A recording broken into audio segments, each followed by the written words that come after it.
Friends, if you're looking for real old school laughs, you're in for a treat because we've got them right here.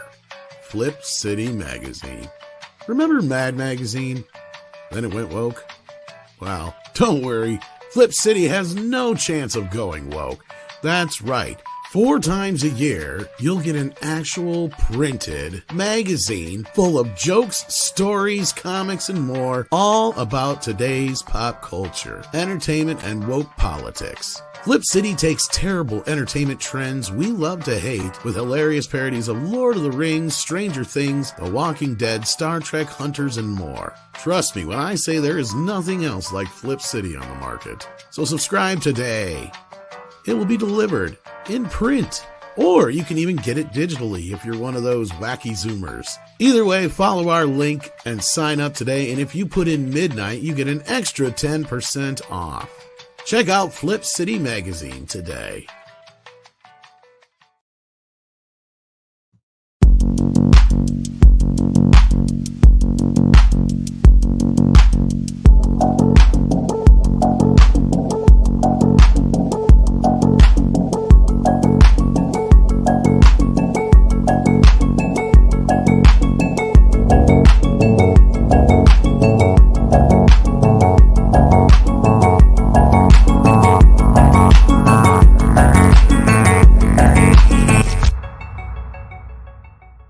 Greetings, everybody, and welcome to Midnight's Edge After Dark. I am Tom Connors.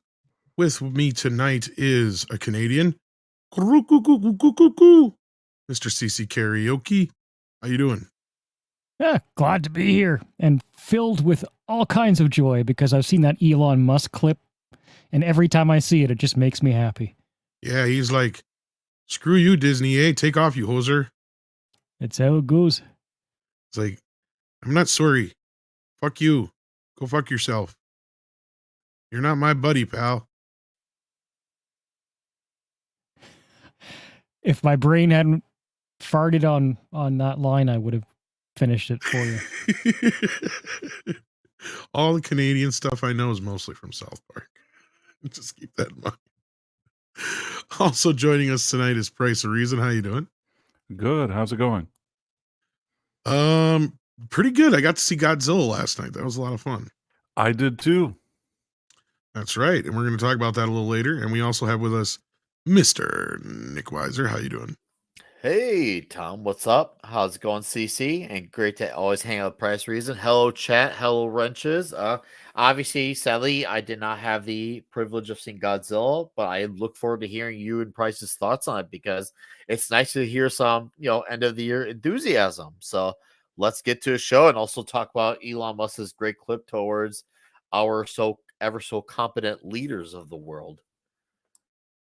Indeedy do. And we might have some late guests join us, or panelists, whatever you want to call it. But we're going to get things started here today. But first of all, by saying hello to everybody in the chat. We've got D. Bud Martin here with a wrench, so look out. He likes to just swing it indiscriminately. And you never know, he could hit you in the head, and we're not responsible for any damage that may be caused in the chat, so keep that in mind. Yes. We also have with us John Edgar, I see here, Mecha J. I was going to say Mega J, but hey, that works too, I'm sure, kind of like Godzilla. We got Iron Wolf. We got K. Roberts here, Alabama Wyatt. We got Tiger Valley 62. We also have Nicholas Horton. In 1814, took a little trip with Nicholas Horton to the mighty Mississippi. We got D. Bud Martin here. I said that already. We got FKHC 2005. Darth Scipio's here, as long as he behaves. We got George Bonnie 90 here. We got Hamdinger in the house. I see him. We got so many more here. Welcome. Click that like. Share out the link. I even see Cosmic Squirrel in here. Haven't seen you in a while. We got Dr. Coffin Nails, Christopher Burkhill, and so many more. Gonzalo Ali's here as well. Coco Dragon or Cocho Dragon, however you say it. Duck Nation's here. Thank you so much for being here, guys. Hit that like button, share everybody out.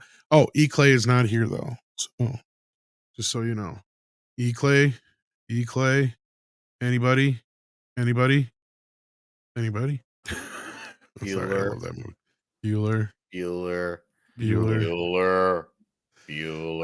There's not a lot of people in that class with either A or B names. Did you notice that? No, I didn't. It's like Aronson. Aardvark or whatever, and then it's all of a sudden Bueller. So like Bueller started like nobody before that. Like, huh. Yeah, I never pieced that So there's no together. Barber, no Bailey, nothing. Straight to It, Bueller. Well, No it works. It Thompson, movie works well no for the convenience. scene. Smith, no Smith. Well, those are way after, dude. I know, but we're just if we're going into this, we might as well go all the way with it. What were you saying, Price? I'm saying that I think probably it's like you started saying it was a convenience. I think for the script, it was just better that would be the third name, I guess. Yeah. I will say that Ben Stein or whoever that actor is, he really made a whole career just from standing there and saying Bueller. Oh yeah, that's Ben Stein's Money. Ben I liked Stein. that show. Oh, I love him. Yeah. Yeah.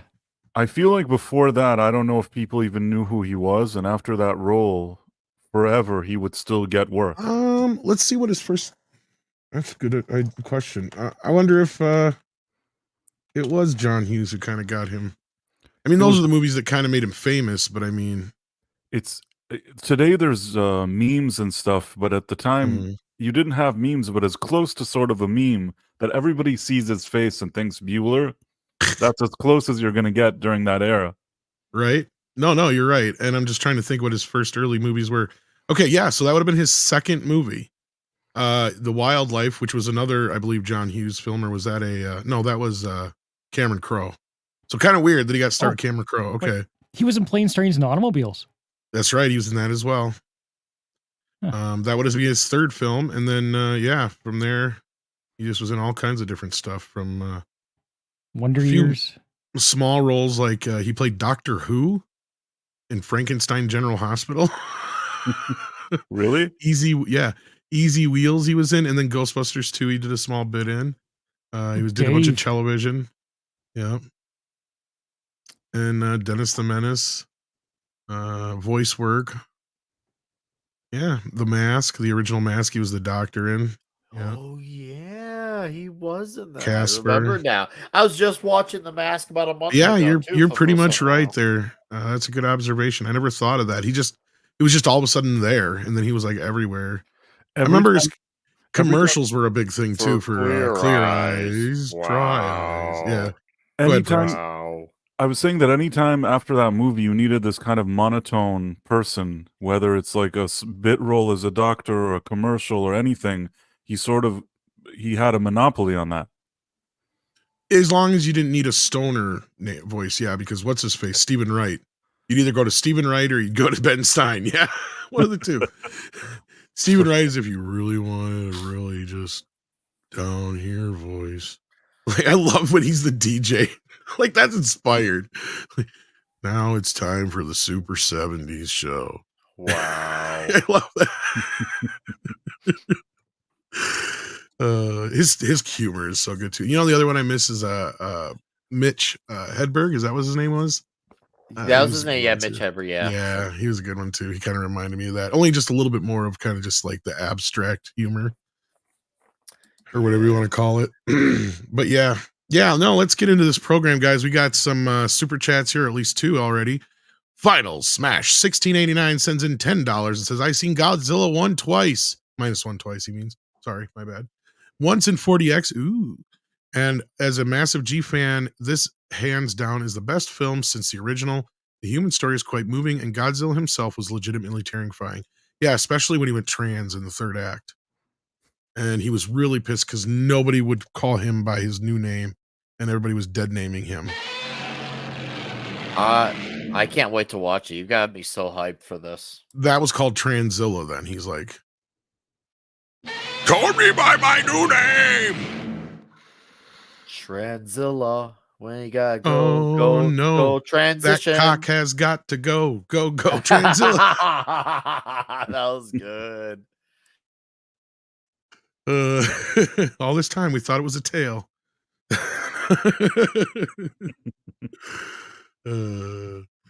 Now we'll talk a little bit about that in a little bit. Final Smash. We got Lost for Words here, who also sent in £3 and a super sticker. Let's see what it was here. It is. I can bring it up. I had it over here. Oh, I gotta wait for it to pop up. Any day now. Waiting for the chat. to get to it on the other Yes. end. God, this is taking forever. Come on, catch up. YouTube is being slow today. Holy crap. It's a thumbs up. Bitch. Blue Oh, well, guy. thank you for the thumbs up then. Because, yeah, I Mm. was taking YouTube forever to... But not just the there regular it is. thumbs Okay, up. It's an finally. animated one. Oh, it's a little pear guy. I see it now. Thank you for that. It's a pear with a thumbs up. Thank you, Lost for Words. I'm lost for words. Appreciate that. I understood that reference. Yeah. Eh. One of these days, I'll start figuring out how to dual stream on Rumble. the Rumble thingy. Yeah.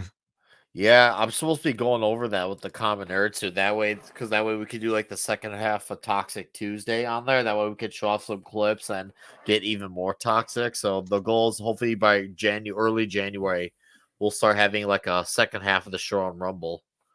I could do a screenshot tutorial or something like that. It's not that hard. Ooh. The only thing I have with it is a problem is like with StreamYards, I can just go right in, set up the show. I don't have to do anything else. That sounded really sexual. But there's like, there's like this Rumble's- really. You can't do that on anything with Rumble. Yeah, it's true. Yeah, you got to. It's every time it's a completely new thing, and that's why I don't do MEAD Radio as much on there. I mean, I like to, but at the same time, first of all, half the reason is 2 hours is sometimes all about the amount of time I can set aside anyway. Secondly, it's like I got to go through 20 different fucking hoops to stream, to where through YouTube I just boom I'm on. Yeah. But before we get into the Bob Iger news, we got some good news here.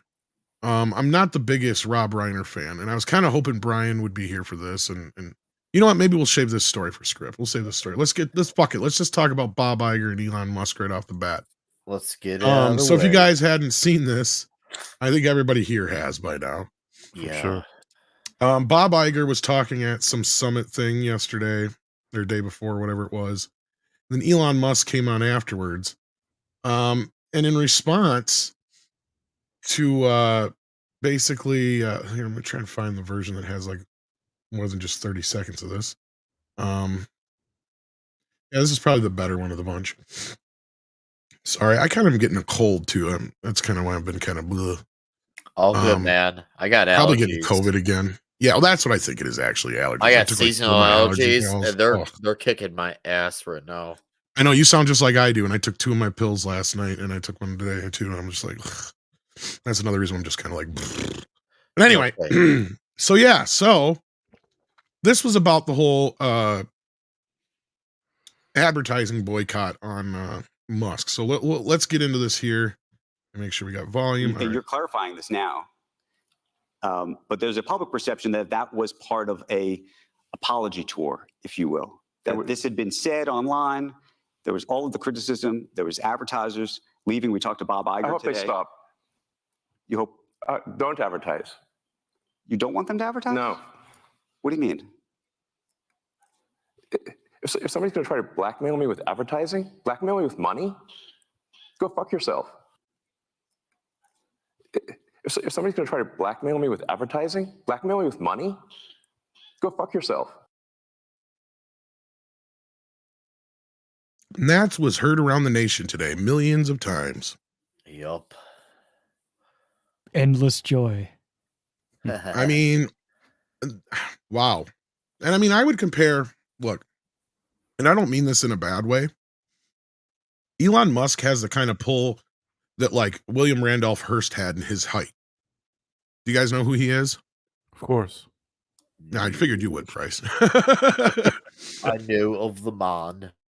Citizen Kane. Yeah. Yes. Power of the press. Only Musk is on the, like, to me, it's like all he gives a shit about is he just wants the truth out there for the most part. I will say that, yeah, he's not perfect. There's certain things, and even in this conversation, there's things I wouldn't have done. But Andre and I had a nice conversation about this with Mr. H and the guys on the stream earlier and got a little bit more perspective on it. So we'll get into this here a little bit more, and then I'll get into my thoughts, and I want to hear what you guys think, obviously, too. So let's keep going. But go fuck yourself. Is that clear? I hope it is. Hey, Bob, if you're in the audience. Well, let me ask you then. That's how I feel. Don't But- advertise. How do you think then about the economics of X? If part of the underlying model, at least today, and maybe it needs to shift, maybe the answer is it needs to shift away from advertising. If you believe that this is the one part of your business where you will be beholden to those who have this view, what do you do? GFY. I understand that, but there's a reality too, right? Yes. No. I mean, Linda no, Yaccarino's right here, and she's got to sell Not for advertising. Musk, there Absolutely. isn't. So, Yeah, well, I mean, he'll get into that a little bit here, but what did you want to say, CC? No, I just say like there's no reality for Musk to have to bend down for on this one. Well, He's got hundreds. I mean, he of doesn't want billions to of see dollars. True, but I mean, and he does ask him that about in a bit here about you could just keep X running for however long with your billions of dollars, but I mean, it doesn't sound like Musk is willing to do that, but he's also willing to let them destroy the platform with this boycott, and then he'll just sue them over false pretenses that they did this under. Because he does go into more about what he retweeted or whatever it was that got him in hot water in the first place, and clarify some things. But at the same time, that's where this started out. He's like, I'm not apologizing for it though. But yeah, you were about to say. I don't think he believes that it's going to happen either. I mean, he talks later. We'll get to that about how people are already boycotting Disney. Yeah, and I mean, honestly, it was trending today. It was trending. I mean, he could have turned around and said, you need X, or they need X more than I need them, right? But Andre and H&M, and this is where we got in a conversation earlier, is like, makes sense not to say that, especially if there's going to be any kind of legal ramifications going forward, because like if he loses his business over this, and especially over some tweet, and that's where I thought he could have pushed back on the interviewer here and said like, well, what was so bad about it that they felt the need to do this, right? Like causing him to have to explain, the accusations basically, which we all know were kind of bullshit, right? So yeah, I mean, I think he's being careful legally, more careful than Bob. I can tell, and that's where like. Yeah, go ahead. The way he says, "Hey Bob, if you're in the audience," he's saying that in a way that's completely unattached to the GFY, right? Because if he was pressed in court about that, he said, "Well, no, it's hey Bob had nothing to do with the go fuck yourself." Well, even if he did, saying, hey Bob. Even if he did, he can say that as a response. I mean, I don't think that's going to hurt his case. The part that would hurt his case is where he would say that, like I just said, I don't need you, you need me, because then in that case, then you can just go get another advertiser. What does he need Disney for? Yeah. Yeah, he could have been maybe just say, listen, I mean, I don't know if he wanted to take the high road, but he could have just said, I want to work with advertisers that want to work with me, and people who don't, I don't have time for them. But he went for a much more dramatic thing, I guess. Oh yeah, he's looking at it from the angle of like, he's going to let them destroy it, right? He's not going to save it. Let Earth decide, but he said that several times. And he's kind of saying that in the court of public opinion, this will play out however it plays out, which he's right. But also, the only thing I didn't like about this, and this is where Andre and I agreed, is he kind of telegraphed to the other side that X is penetrable, right? They can take it down, which is what they want to do. That's the whole thing. I mean, they want X to be weak. They do problem. Because it doesn't have their 110% absolute narrative control. It's already absolutely batshit insane that this ideology that they want to drive so hard has taken over sports, Hollywood, all news media, education. But no, one little social media outlet they don't have complete control of, and it's a problem. Put a ticket in, make a name again. So, like, it's so weird how they act like such pathetic babies just because of one. And it's like, let's be real here too. Twitter's not the biggest social media app of all the social media. It's one of the smaller ones in terms of active users, and yet somehow they are so No. obsessed about wanting to have that control back from it. It's so Well, weird. It's like what you makes guys already have 99%. You have 99% control, but no, you have to have every fucking thing on the planet. Let it go. On top the of it, thing like they're used to always having it their way, like with everything. Now they're actually seeing what it's like when someone actually is direct to them. Yeah, normally I would agree with Price that he should have a more constructive approach, but because these people are so used to being in their echo chamber where no one challenges them, it's about time they get what it's like to have someone actually have a direct insult to your face, because no one ever gets to actually say these things to them. So now they're seeing how it actually feels on the grand stage. Go ahead, Tom. Yeah. I was just going to say the thing I think that's different about X compared to all the other social media networks, at least this is just my experience from using all these years, X is like an exposed nerve, right? Facebook, TikTok, Instagram, these things you can kind of live in almost a isolated environment, maybe a little less so on Instagram, but X on the other hand is almost like an open nerve to where like you are constantly, if you're on there, you're constantly being fed information of things that are going on, what's trending, what your friends are doing and all that shit. And even open to like, trolls and attacks and whatnot, as opposed to like Facebook and some of the other ones where you're, like I said, you're completely a little bit more isolated, and it's more like you can just kind of go where you want to and swim throughout it. Now, Facebook is inundated with bots and bullshit and advertising and nonsensical garbage. Like, I'm not trying to say one's better than the other or worse than the other or anything like that. But the difference here is X can be used, and it has been used by the media and these studios and everybody else as an aggregator, as a tool for both advertising, aggregating, making things topical and trending and buzzworthy. And those are the things that are even sometimes worth more than just straight up advertising. But yeah, go ahead, Price. I was saying that Facebook is more, you went to a restaurant and you had dessert and you took a picture and you uploaded it and then your friends can see it. It's kind of this fluffy nonsense along Right. with Instagram mostly. People, sometimes maybe you have somebody making some kind of political statement in a post, but in most of the cases, it's a woman in a bikini, some guy, ate some dish. Maybe some person is playing with their cat. Yeah, cat, exactly, something We just like said that. it, yeah, at the same time. Yeah. At the same time, exactly that. And Twitter, that's a place where you go. It's not sure there's memes and there's pictures, but you're really looking for the conversation. Exactly. And it's with people that you don't know even. And that's what I mean by the raw nerve aspect to it, right? If that makes sense, if that's a good analogy, right? It is. And you get exactly what I'm saying, like, right, yeah.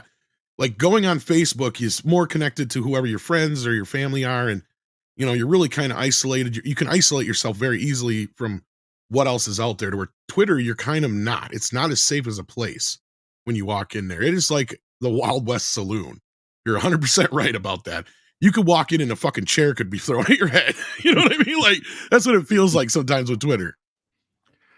It's also more common that you'll suddenly post a take and suddenly you'll see a million people you don't know getting really angry. That doesn't really happen on Facebook or Instagram. Oh, no, and that's my point, is you're more isolated. It happens yeah. on Facebook, depending where you are. Well, it depends, yeah.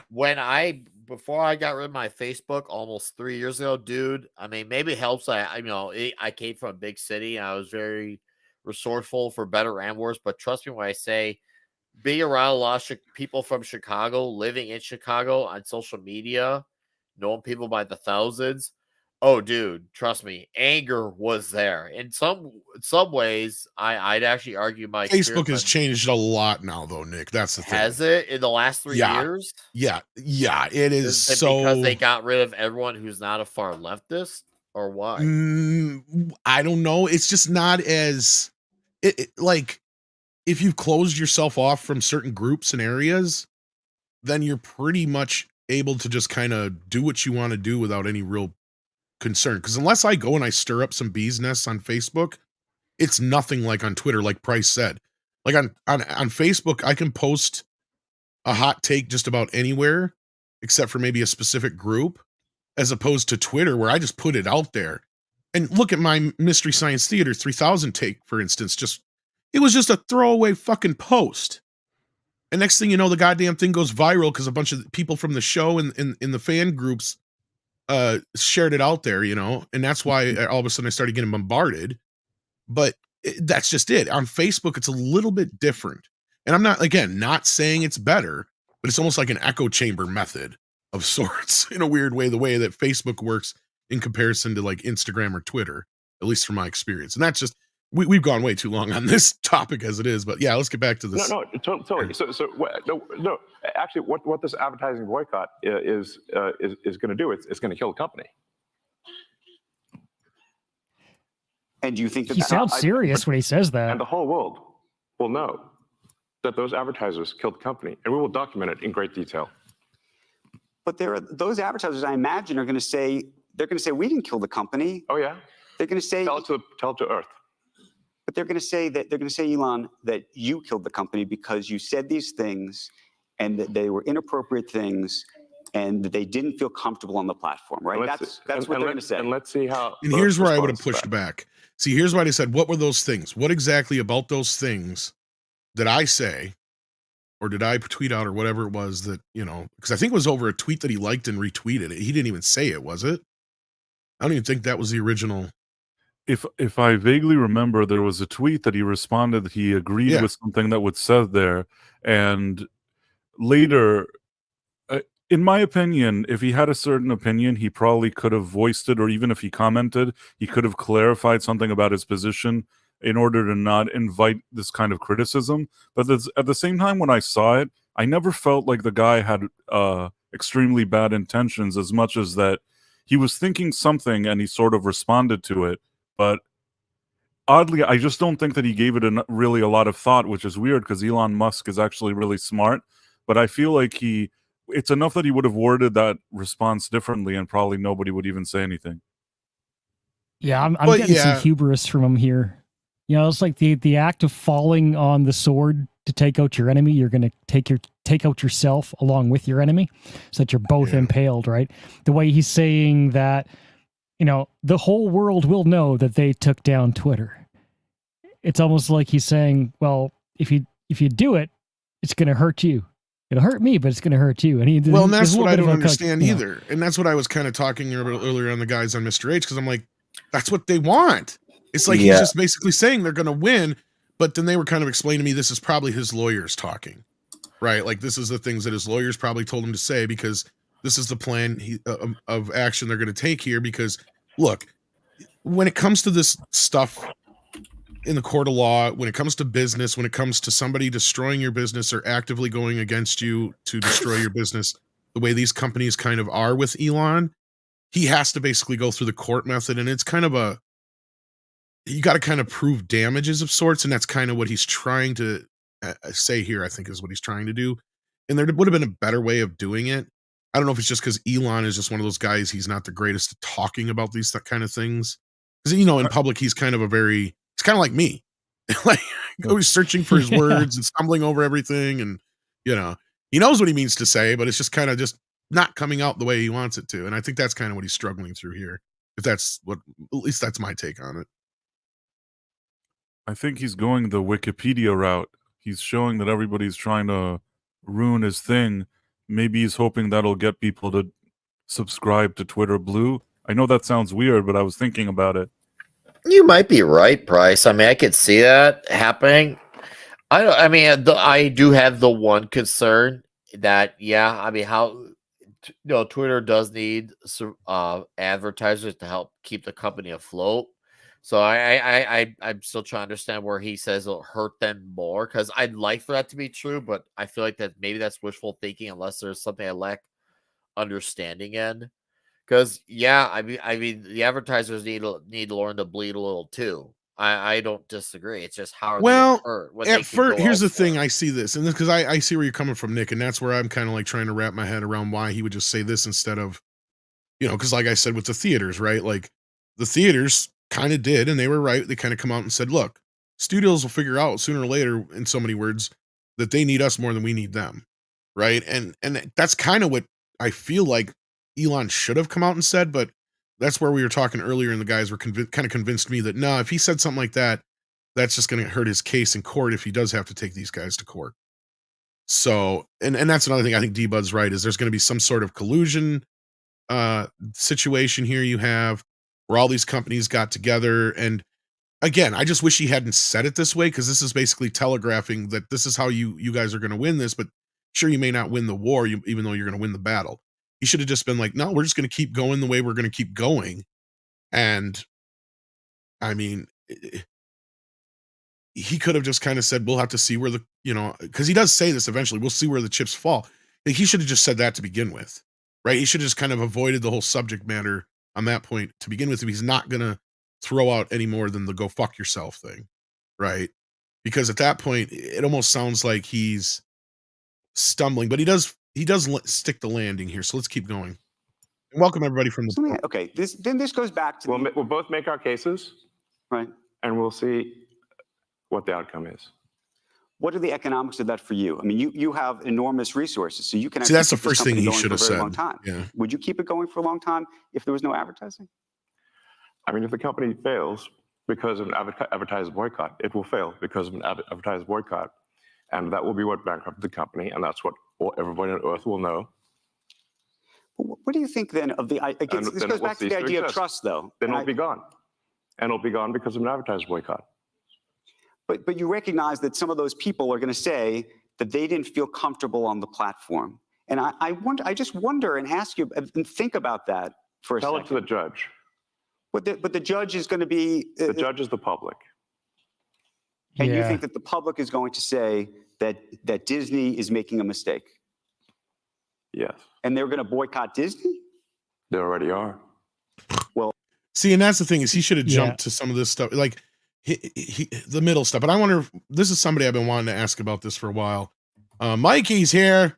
Hey, nice. Hey, right on time. I don't know about that. I desperately have to get to the bathroom, but I'm here. Then why did you come in first? Why didn't you go pee first? Because I don't know, because I was trying to get over here. Go pee. Come back after you're done peeing. Hold it at this point. Let me give you a little nook to chew on here. Sure.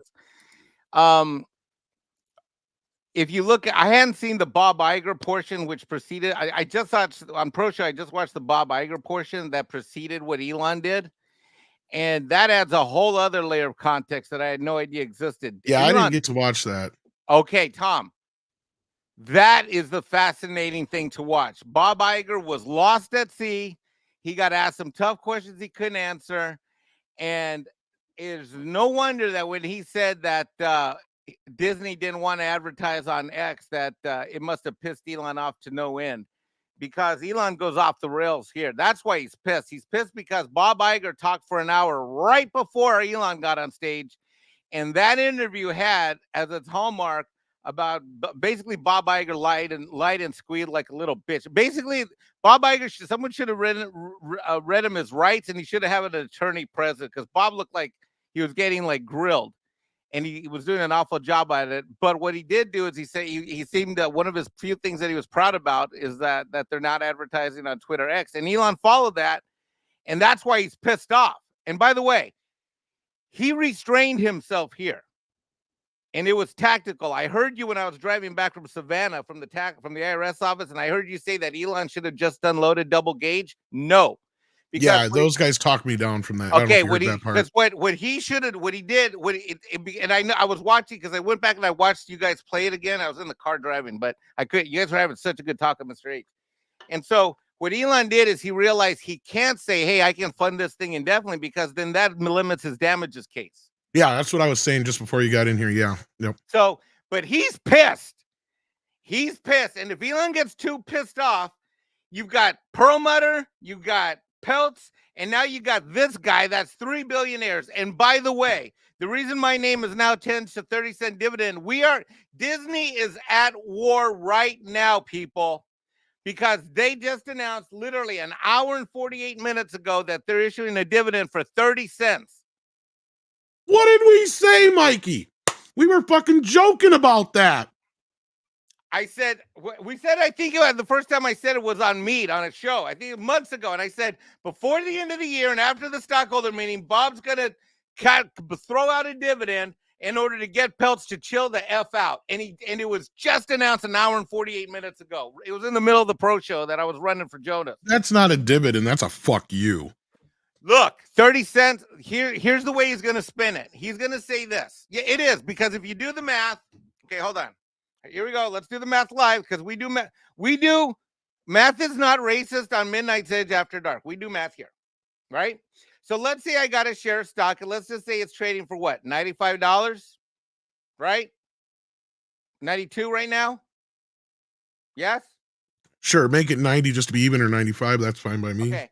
My 30 cents a share is that for every dollar I got tied up, I'm going to get 0.00003. 3 1,000ths of 1 penny for every dollar of my value of my stock. Yay. So if you take a penny, fuck the 30 cents a share. If you take that stock and you look at that 30 cents and you look at like that $92 a share and your 30 cents you just got, it's like me handing you, it's like you just got like 0.0003. So you basically have to have like over 30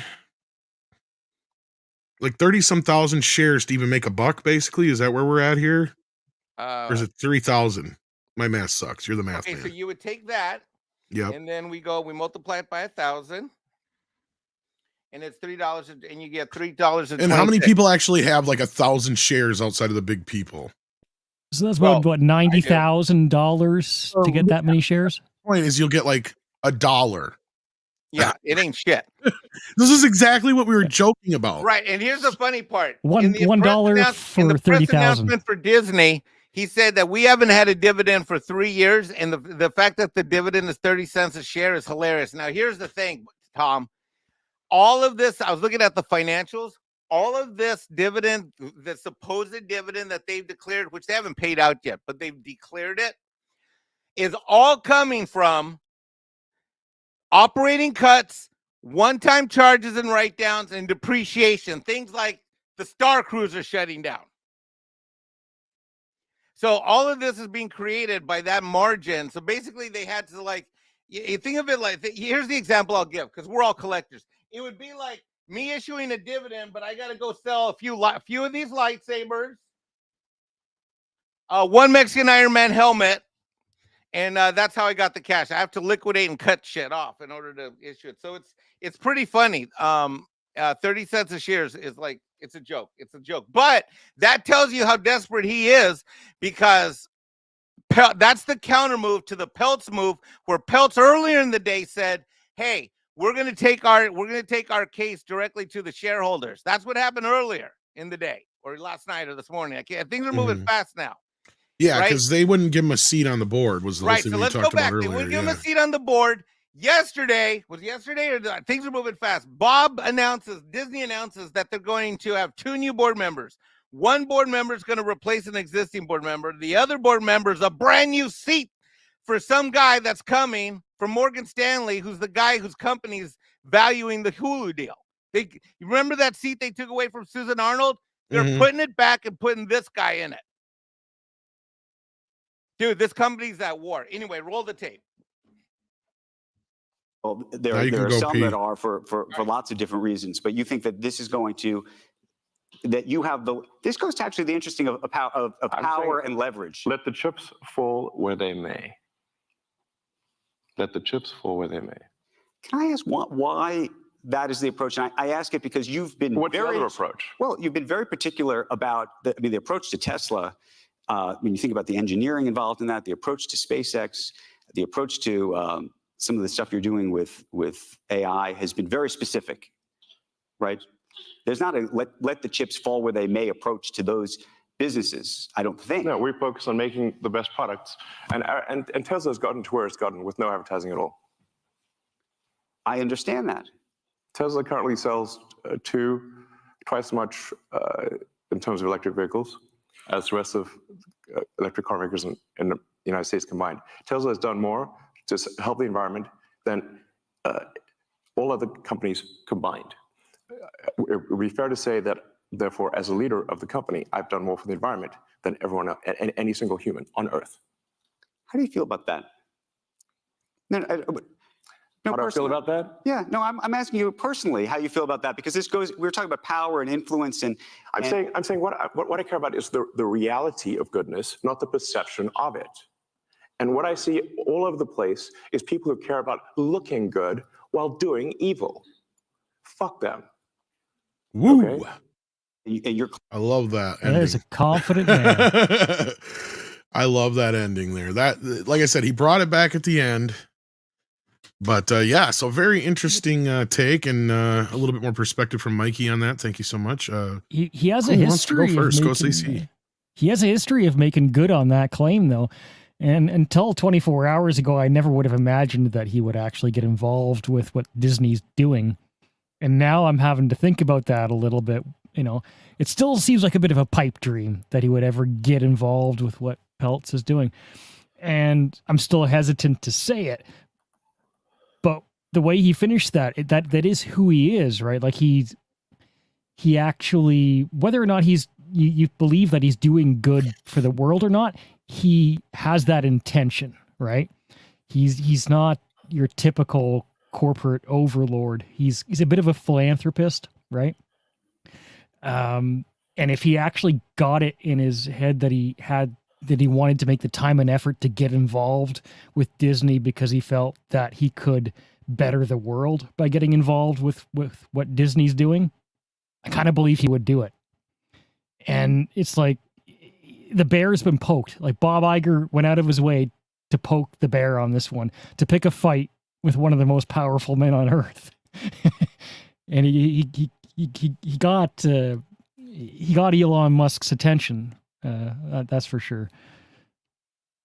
Yeah, I mean, in some cases here, sometimes I feel like Elon Musk is a bit of a cartoon character of sorts, or a movie character of sorts. Like a real person like that couldn't exist, right? Like somebody who's possible. He is that. He's exactly that. Well, he was Who could an even Iron be Man that too. much of a- well, I mean, just that thing that he said at the end there. If he's character, if he really means that shit, I mean, he's like the best defense we have against everybody else. Why? Because at the end of the day, he has the most money in the world, and he's willing to stand up and say, fuck you to anybody who thinks they're going to try and put their thumb over top of the rest of the people. If he is at least that much, why isn't this guy running? I know why he can't run for president, but yeah, you know what I mean? It's like, why are we even, yeah, anyway, it's stupid. It's just. He probably thinks it's not necessary to run for president. He can't run for president. That's the problem, because he's not from the U.S., I don't think. Originally, I don't think he's got all the proper. Of course, then again, I was going to say something else in the back, but I didn't want to get in trouble. He doesn't have he doesn't have the papers, but at the same time, also I think that a person like that can't run the businesses that he runs while also being the president. I love how the audience filled in my joke for me. Thank you, guys. Thank you so much. I was flustered. I'm like, I can't say that. The chat's always there for you. Anyway, so yeah, anybody else got more to say about this? Because this was an interesting turn. I think it's funny the press it's getting, because really at the end of the day, it's getting more attention than Bob did. Let's be real. Because I just said before, when Mike come in here, I haven't seen the Bob interview. I've only seen a few of the blurbs out there, and I really don't give a shit. Because I know everything. Bob's got so many sides of his face at this point, he don't know which one he's talking out of. Kind of like what Mecha J said. The real life Tony Stark. Yeah. One thing I'll say is that Bob seemed kind of condescending in that early part. He's like, yes, Elon has these companies, and he supposedly couldn't remember the name of SpaceX. He's like, he has Tesla, he has, what's that other one? SpaceX. He was just being so condescending. I feel like Elon saw this and personally got annoyed. I mean, I've been paying attention to what people on the other side are saying, and they're trying to spin it as, oh, look, he's so competent with his questions. I was just like, and I'm looking at us like, this is their best arguments that they got. It's like, okay, you can have your arguments or whatever about environmentally friendly cars, but the only reason they're attacking that stuff now is because, well, he doesn't benefit their political ideology. So those are, it's so weird how people, like, because Elon Musk isn't as far left as they are, they feel like they now have to say these things that they're all saying now. That's the only reason why people are going after it now, is because he doesn't represent 100% of their cult-minded ideology. So, I mean, Elon Musk is saying things that should have been said years ago, and Iger should be in check. I mean, to me, he said things that were 100% coherent and competent. It's just people need to find a way to spin this best they can, because, well, they got to keep their loyalty going, because they're not going to admit that they're wrong, even though they've been proven to be wrong on 800 things by now. But the cult is the cult, so let the cult continue culting. All I know is I won't be surprised is if we hear at some point that Elon Musk goes out at night dressed as a bat and beats the hell out of people. How come we don't have a Batman yet, Tom? We do. His name is Elon Musk. Okay. Maybe I'm being greedy here. He does. Okay, maybe I'm expecting a little more. You didn't hear about him for a while because his first few years he went on as Muskmelon Man, and nobody just wanted to write that in the title, the headlines. And he's like, I got to come up with a better name. Anyway, Mikey's back here. So yeah, Mikey, did you finally ever get to see this whole thing with Elon, or did you? Both of them. So what's your feelings on it? I gotta let Sadie out here, evidently. All right, well, go ahead. So my thinking on this is that Elon's pissed, and what I found also a bit inspiring is that he talks about let the planet decide, let the people decide, let the planet decide, and that zinger at the end where he said, what do you think? People are gonna like boycott Disney, and he's like, they already are, they already have. And that full interview with Bob Iger is a must watch for everybody. We just went through it on the Pro Show. But this video here where Elon Musk is basically, he's livid. You can tell he's restraining himself and holding himself back a lot.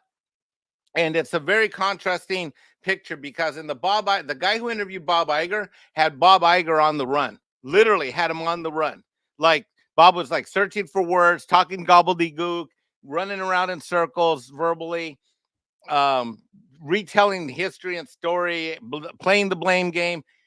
Elon gets up there with this guy, and now the interviewer that had just basically was like a detective interrogator at a police station to Bob, now was like speechless when Elon like turned the tables on him. And I love the fact that Elon said, let's let the planet decide. Let the planet decide. And because right now the planet is deciding. The planet's deciding that Wish sucks. I was just with my kid in Connecticut. I asked Max and I were supposed to go. One of the things we were going to do this weekend was go to the movies. He did not want to go to the movies because he says I'm not interested in any of them. I'm like, none of them? Godzilla -1, my man. It's not out yet. It wasn't out yet. I left on Monday. It wasn't out yet. That's right. That's right. Yeah. Not yet. Now my struggle with that is do I wait? Do I go see it, or do I wait till he gets here in 3 weeks for Christmas? I don't know. Anyway, so I asked him. I said, "Do you want to see Wish?" He's like, "No, that's probably gonna what do you say? That's probably not gonna be good." I'm like, "Why not?" He said, "Wasn't it a Disney movie?" He's 10. He's 10, Tom. I sat there stunned because I didn't talk to any smack about it. I said, well, what about the Marvel superhero stuff? He's like, Trolls, nothing. Then I throw out Trolls. What about Trolls? He's like, it's probably gonna be the same old Trolls. Well, I mean, he's getting to that age where I can see that. Max, I'm like, Max, you love going to movies. He said, and he looked at me, put down his iPad, he looked dead at me, and he says, Dad, I love going to movies when there's a movie good enough for me to want to watch. That's what he said at 10. We're sitting there at the Hampton Inn at the hotel, and I looked at him. I'm like, well, what do you want to do instead? He's like, well, let's find a movie and play it off your laptop. Can you connect your laptop to the computer? And I'm like, or to the screen? I'm like, yeah, because I have an HDMI cable that I travel with. And so guess what? We watched War of the Worlds with Tom Cruise, 2005. I'm like, how do you even know this movie exists? He's like, well, Dad, I read the book. And he says, well, I haven't seen the 2005 version. He says, I'm sure it's not probably as good as the original, which we did watch that the summer. We watched the 1950-something one the summer, me and him here in Hilton Head. And I'm like, but I haven't seen the 2005 Tom Cruise version. Let's watch that. At least I know the story will be good. He's 10. Dude, Disney better get its shit together, dude. Like now. Yeah, I hear you. Anybody else got anything to say about Elon and Bob? I mean, the number one trending topic on Twitter, for me anyways, is Bob Iger. I clicked on it, And I started scrolling, and every single post I saw for Bob Iger was people are canceling their Disney Plus subscriptions after Elon Musk told Bob Iger to go fuck himself. And I'm looking at like these tweets, I got millions of views, or impressions, and I'm thinking that's probably going to have an impact. Go on, Price. Sorry. I just wanted to say that I have to think to myself how regretful Bob Iger probably is that he returned to be the CEO of Disney, whatever. I mean, did he really need this? No, I don't know why he decided to do this. I have no idea why. That's a great question. I don't know. He said exactly why in his. I don't know if that was part of this interview or something else, but that's where he flat out come out, and I called him a Karen, the world's biggest Karen on Twitter today, was because he said that he didn't like how things were going as soon as he left, and he regretted it instantly, and all this kind of shit. And it's like, dude, I was disappointed what I was seeing, what I was seeing in the transition period, and while I was out, I worked hard at distracting myself from it. So like, motherfucker was so just fucking like reeing from the moment fucking Chapek didn't do what he wanted, and we knew from that one thing where the moment that he knew that Chapek wasn't going to do what he wanted him to do the way he wanted it to do it, and from that moment on, he was against the motherfucker. Like, that guy had no chance at all. And I think especially when Bob seen how high he got the stock without doing it the way that Bob was doing it, that pissed Bob off, and he knew that was going to ruin his legacy. And so he had all his little minions going against Chapek for the entire fucking time, right? Because remember, for the longest time, Chapek was the worst thing to ever happen. And he didn't even have the backup from Bob. Quotation marks worse. He was the new Trump for a while there. Yeah, a boogeyman. Yeah, so pretty much, in other words, a boogeyman that they needed. It was him and Zaslav. Yeah, dragging the sleigh. Yeah, well, of course. The part that annoyed me the most was the part that he said that all the messaging stuff got so much worse after he left. And that's not true. That was a joke. I know, right? And when Chapek took a stand against the messaging stuff, let's all remember that it was Bob Iger that wrote a public statement that said that was contrary to what Chapek wanted to do. Basically, like selling him out and leaving him out in the wind. For sure. Man, I'm so pissed at Bob Iger right now. I know I give him a hard time, but dude, that guy's. Sorry, Mike. Go ahead. Finish. I was gonna say, you know why he's saying this stuff about the messaging being worse? He's trying to play the accuse your enemy of the thing you're doing. He's one who got this started, left it on Chapek to clean up, and then came right back up to try act like, oh, I'm saving the company now. He's one who did it, but he's trying to take the distraction off of him. So that's all he's doing. He's just accusing the enemy. Right. You're like, what you're saying, Nick, is he's making Chapek sound worse so that whatever Bob Iger does makes him look better. Yeah, to make him look better, hey, don't look at me, look at him. He's trying to take the distraction ultimately off of him. And Chapek probably signed some kind of NDA when he got $30 million or whatever that was. So that's probably why Chapek can't even speak and say, no, I actually didn't do any of this. Basically, Bob Iger says it, and Chapek isn't allowed to say anything because he took the money. Yep, he's definitely covered by an NDA for that's for sure.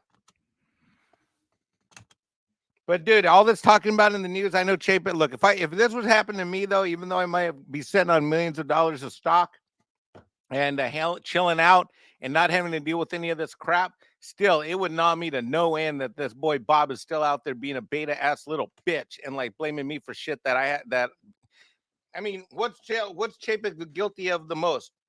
I mean, in my opinion, is only making money. Yeah, making money and driving the stock up to $200 a share, which basically Mexican Iron Man took the stock that he inherited and then doubled down at 170 or 180 and been dollar cost averaging my ass out of the gutter ever since.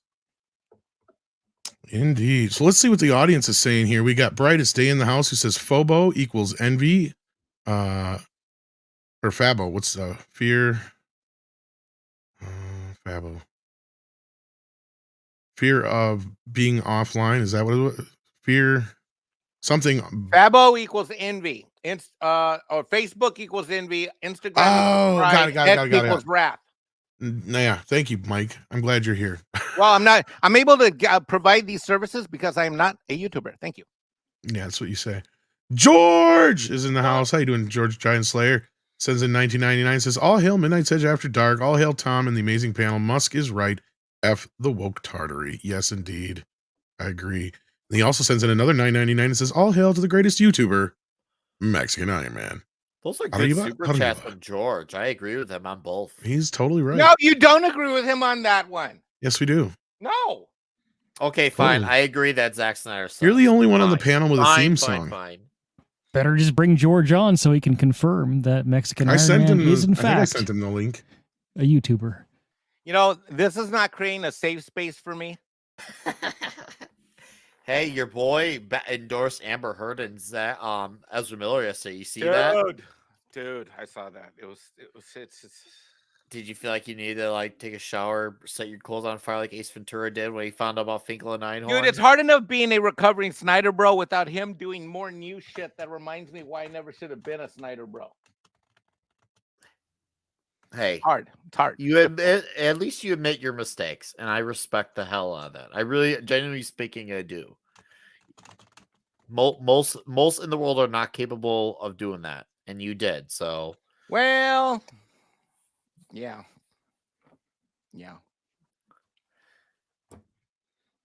Anyways, let's carry on with the show. Yeah, we also have, let's see here, Lester San Jose, the Skeptic Tank, who's been here for 5 months, says Mr. Elon Musk needs to throw a few to himself because of where his eco-friendly cars are made. He also has a little deal with Winnie Justice, what the hell? I have no idea what the hell all that is, but okay. I can't differentiate that. My brain ain't working right now. You know, you're fair to feel that way. I'm not a fan of a lot of this electric business, and I know what you're saying. So yeah. Oh, just a lesser evil, too close with Chi. Oh yeah. With G, yeah. I mean, I don't know enough about that to comment. So yeah. I'll have one quick comment. I promise it'll be quick. He is also, even though he obviously is behind Tesla, which I have very mixed feelings on, he has said we still do need a place in the world for fuel and gas. So he's not like wrote it off, or if he has, he's definitely backtracked it a bit in the recent years. So he do feel like there's a place for it. So he doesn't want it gone completely, like he once upon a time supposedly did. So that's, once again, that's coming from the guy who runs Tesla, who has no skin in the game with fuel. So anyways, we'll carry on. No worries. We have Tim Hayes, who's been here for 25 months. Hey, Tim, how you doing, buddy? What's your first thought? Sends in a Canadian $5 and says, for Mikey, if you wait, you could do a double feature of Silent Night and Godzilla. That's right. Well, he was no longer with the Junior, but of course, I think Silent Night would be probably just a tad too violent. You're What's muted. Silent Night? That's that new movie with God, I forget the guy's name, but he's the soldier who loses his voice or whatever after an accident, and then he goes on like a murderous Punisher rampage kind of thingy. Dude, the kid's 10. That's what I just said. Yeah. Godzilla would be more his speed, but I don't know if he wants to sit there and read a movie. Like, that's where I wonder. But this one's we'll get into that. Dude, you know what the most interesting debate I got in Max with last summer is he was debating to me why real Godzilla movies are with subtitles and all of the black and whites are better than almost. Oh, then he would have loved this. He's gonna love this. Yeah. Dude, Max and you should just do a live stream. Like, you should hear him. He's like, and then they went in this direction, and I don't know how Toho. If I was at I can't wait to meet your kid. He's like, if I was at Toho back then, I don't know how I would have authorized that in the 70s. I'm like, what's gonna be funny is when I finally meet your kid and you realize that we're ganging up on you. Why would that happen? Because you're like, wait a minute, these two little shits just fucking tricked me. Yeah, probably. And if you get mad at one of us, we'll just gang up on you. That's what I'm saying. Gang up on dad. No, I'm just picking on you. Emperor Soft Turtle is here. Welcome to the program. Sends in $10. Thank you for that. Says, was it ever mentioned in Wish the villain referenced the wrong movie at the end? He meant the quote Snow White Magic Mirror. It said mirror, mirror, which Oh, did he really? The Shrek? That's right. I did not. Well, I've never seen this, so I can't tell you. But I'm one who's always doing the actually nerd thing about that too, because I know that's one of the most misquoted lines in movie history. If you got writers who don't like or have any knowledge of the source material, that's just the kind of you thing would think you would double check up. that, yeah. You would think, just right? in case. I mean, I'm one of those people where I'm so pedantic that I double and triple check everything, like OCD style, to where like I would never let that out the door without making sure that it was right. Because like that's like one of those. Because I would instantly key in on that because I'm like, wait a minute, that's one of those Mandela things. We need to go back and check that because it's like Luke, I am your father. It's no, I am your father, right? And thank you, Kitty, for knocking down whatever you just did. I don't even know. I can't even see what he knocked down.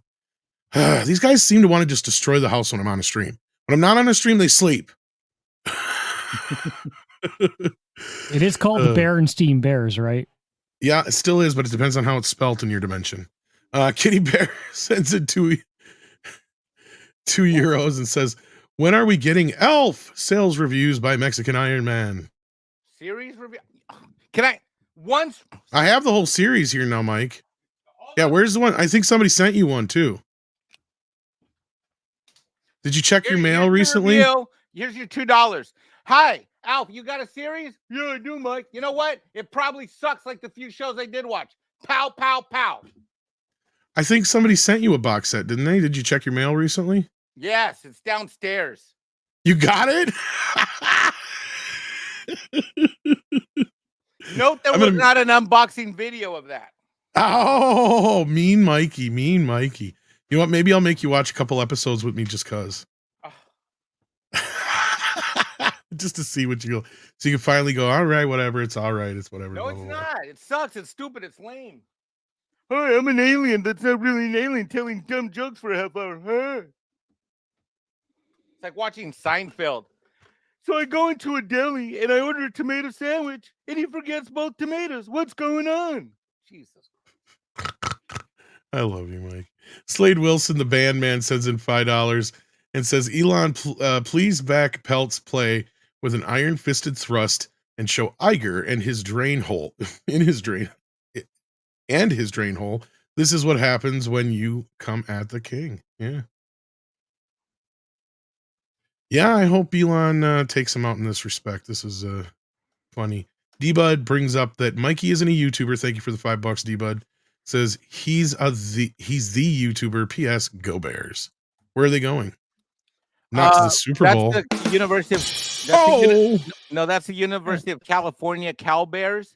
The Cal Bears. What are the Cal arch Bears? nemesis of Stanford, which our mascot is the tree. What is a Cal Bear? A Cal, University of California. Cal. Oh, Cal. Cal. C-A-L. So he would. I'm sitting here picturing a bear with hair that looks like a cow's, like spots. No, but that's what the women who go to Berkeley look like. DB Martin went to Berkeley. And I went to Stanford. And so whenever I get insults like this, there's only one response that I could possibly give from Stanford to Berkeley, which is this one. Hey, David, I got in. Move along. Let's move along with the show. Little antagonistic there. Little antagonistic. Did I send George the link or is he just busy? I thought I did. Oh, yeah, I did. Yeah, okay. That's right. Because I responded to something else he said. That's right. Anyway, let's do this stupid Furiosa trailer thing. Look, I know I have the unpopular opinion. I did not like Fury Road. Okay? And I couldn't put my finger on it at the time what I didn't like about it. It wasn't until I could articulate more about this modern bullshit with things like Ghostbusters when I finally could. But I also learned that even in this circle, you got to keep your mouth shut about it because there were so many fans that they would come at you like a mofo. But I noticed earlier when I said something on Mr. H's stream, I have a few more people on my side now. So, yeah. Who asked for this? I do not know. I know they've been threatening us with it for a while, but yeah. Free to it. Right. It was just the chick who is the key to everything, and she drives in a fucking straight line for half the movie, and then she turns. Yeah, that was my Mid-Fury Road. And you just taken that out of it. Now it's just. I used to love George Miller. That's opening up to $3 million in its 5-day open. I hope the fuck so. Wow, that was a great use of our time. Wasn't it? That movie sucked. I wasn't expecting CGI. Put a I'll ticket say in, make that. a name gay. Their whole claim to fame was that non-CGI visuals from Fury Road, so why would they do CGI now? There's a lot more CGI in Fury Road than they wanted to fucking admit to. That's the other That's thing. fair. I guess. Yeah. But I mean, make it look good. It looked better than this movie. Wow. I mean, it's not the greatest visuals. The movie honestly looks stupid. Mhm. Honestly, like I don't really have anything else. It looks dumb and stupid. It's like if I want to be retarded, I'll just watch it, but I don't want to be retarded. So Chris Hemsworth can't catch a break. I feel like they always put him these Men in Black reboots and this prequel and all this weird stuff. He never gets anything good except for Thor, which they he also needs ruined. more extractions, but on the big screen is what he needs. Because if you watch Extraction on Netflix, I haven't watched the sequel yet, but I like screen. I like that. That was the only good thing he's done since Thor or Avengers But or whatever it is. Extraction wasn't, Mike. And what I'm trying to get at is with Extraction, he got to be a lead star where he got to be badass, kicking ass, taking names. All he needs is some on the nose one-liners, and he would have all the right criteria for being a full-blown action hero because he's got a cool name. He obviously is super shredded. He could definitely do badass action scenes. He just needs those one-liners, and maybe if Extraction 3 wants to get it right, they could throw in those one-liners and complete the picture, because I feel like if they really committed to it, he could be a good action hero if they really committed to him being that. Totally. Most of the studios don't want to do the kind of male testosterone action hero anymore, which is why we barely see. I guess it's not a good era for him. If this was in the 80s, he'd be starring in those kind of pictures. He probably would have been like alongside Van Damme already, Chuck Norris, like Stallone. You want to know? I that. said this earlier on Mr. H's stream, and the audience was with me, and the whole panel was with me. Can you imagine how excited we had George Miller announced, here's another Mad Max movie, and not only that, it's going to be old man Mad Max, and we're bringing back Mel. Oh, I would say, all right, when do tickets go on sale? Exactly. Who wouldn't watch that, dude? Oh, I would. I straight away, dude. If anything, after Fat Man, that's my first thought. Is like, this motherfucker could still play Mad Max. What the fuck? Oh, dude. After even with my issues I had with Expendables 3, Mel Gibson was not one of my issues. He showed he's he the could best still be part. a villain.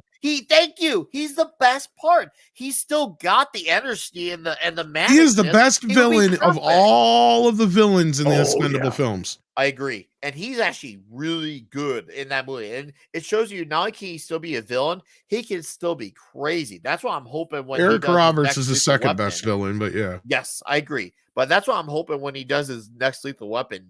Someone's like, okay, hey, maybe we got to reconsider bringing back Gibson for a freaking Mad Max, because this dude's still crazy. If this is what they're giving us, George Miller, we don't need another hero. Yeah, no. Your hero.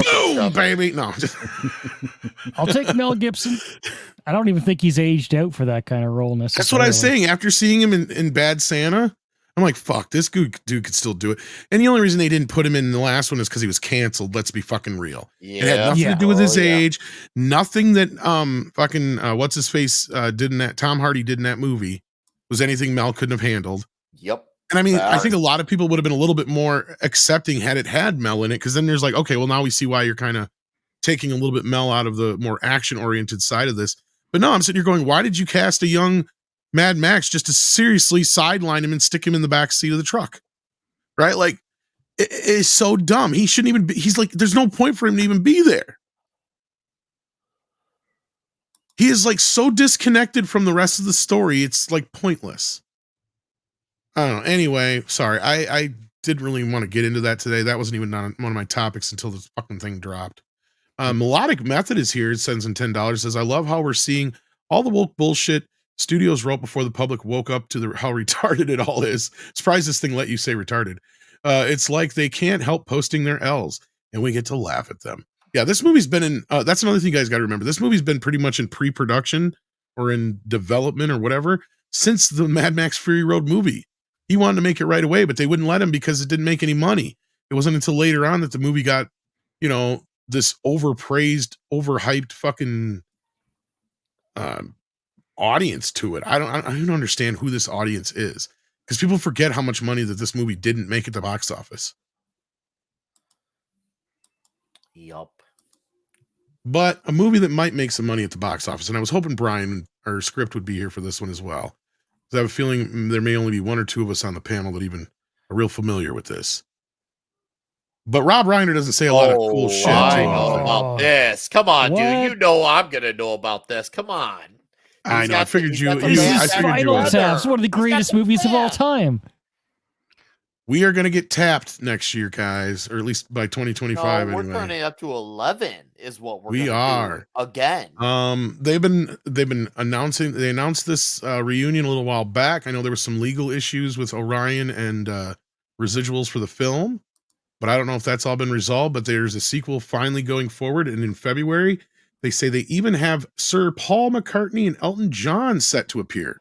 I think Paul McCartney had posted something on, I think, his Instagram or something like that about it too. So yeah, so 40 years after the original film, Spinal Tap is back, people. That's right. The tap is back. I think it's gonna suck. You think so? Separate the art from the artist. That's what I I'm hope tell so. myself. That's the thing with Rob Reiner. He has always, and I mean always, been a left-wing fucking nut. Yeah. Ever since, like, he is Meathead. Like, if you've seen the show, that's Rob Reiner. Yeah. And he is such a dick that they got rid of him and they made him a dick in the show. Okay, but guess what? The motherfucker can make a movie.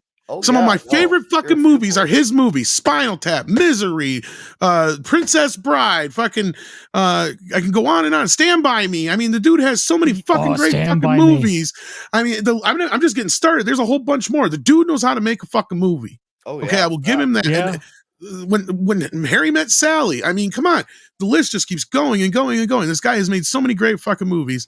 I'm glad that he's going back to his roots with this one. I hope he stays the fuck out of the politics. Stay the fuck out of the politics and just let Spinal Tap be fucking Spinal Tap. And you should be able to do that. And the timing is perfect because you got the Stones out right now as the oldest band in history. Right. There is zero reason why Spinal Tap has to have anything to do with politics. Exactly. This whole movie just has to be about these guys who cannot stop living in the past, and they're going out on tour just like the Stones again.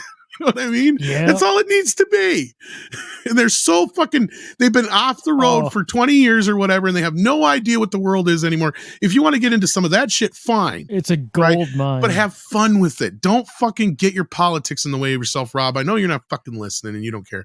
The only hope I have in this movie is the three guys that are the